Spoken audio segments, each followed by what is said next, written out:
I love retro games. I still play the original Nintendo when I get the chance. The Angry Video Game Nerd 1 and 2 Deluxe, a fantastic tribute to retro gaming.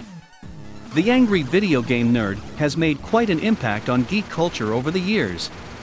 What began as a simple drunk rant about Castlevania II Simon's Quest quickly became a long-running online series.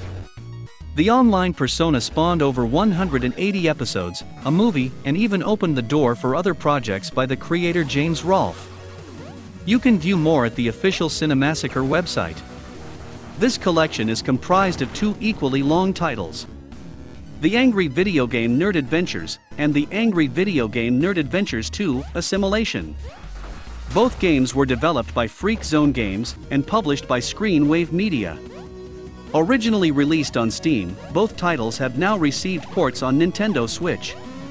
Aside from a few minor tweaks and the removal of some references, the collection still stands on its own 2 feet as an amazing tribute to retro gaming.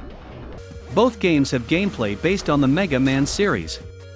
Players will have to dodge obstacles and jump from platform to platform. There are also checkpoints from time to time to help you along the way. Depending on your difficulty, your health and enemy durability may change. Playing on normal will give you 3 bars of health, portrayed as the AVGN's favorite brand of bottled beer. You can collect these scattered around each stage to regain your health. As you progress, you will also be able to play as other characters such as Mike Mate, BS Man, and Couch Guy. Each has their own stats and abilities to help you through the different stages.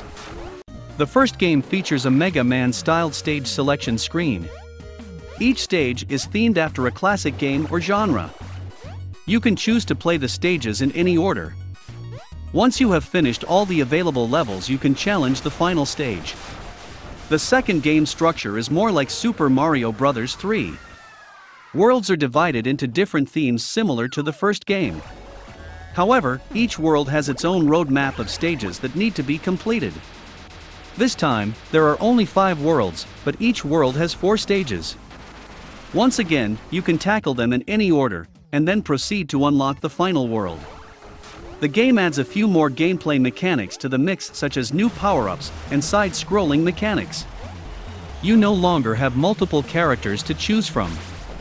This is replaced by giving you multiple new abilities as the game progresses. Some of these abilities include being able to hang on walls, charging shots, and punching. The Angry Video Game Nerd has complained about many inclusions in old NES games. From knockback damage, hard-to-maneuver enemies, and stage hazards. Take every one of these and combine them for a glimpse at what awaits you in the collection. You will need to make jumps while dodging enemies. Beware now, the platforms are disappearing, all while you try to avoid the infamous death blocks which kill you if you touch them. Both games are infamous for their difficulty. However, this does not mean the games are impossible. They offer a challenge, but much like other games, you will eventually begin to anticipate the next set of obstacles. It just takes a bit of trial and error. For accessibility reasons, some of the death blocks have been changed for stage optimization. However, you can still find these when cranking up the difficulty. One of the new features for the current release is that they added a difficulty settings. You can play the game in the original hardcore settings, or something easier if you wish. There are plenty of references scattered across both games. This includes enemy types, background designs, and even gameplay mechanics. If you love the Angry Video Game Nerd, or if you are a fan of James Rolfe's other internet personalities, then you are in for a treat. The Nintendo Switch edition of both games features some minor changes in regards to references and gameplay. You can now collect nerd cartridges similar to Kong medallions from Donkey Kong in the first game. This was a feature only available in the second title until now. The Nostalgia Critic no longer makes an appearance as a mini-boss, and is instead replaced by game developer Fred Fuchs. Some minor references to the Angry Video Game Nerd movie have also been changed. Both games are frustratingly fantastic addition to the Nintendo Switch eShop. It manages to take nuisances from classic games and turn them into a challenging but fair gauntlet. If you enjoy challenging games, or you're just a fan of James Rolfe's work, then I definitely recommend it. Angry Video Game Nerd 1 and 2 Deluxe gets a 5 out of 5. If you like my reviews, please hit the thumbs up button for your support, and don't forget to subscribe.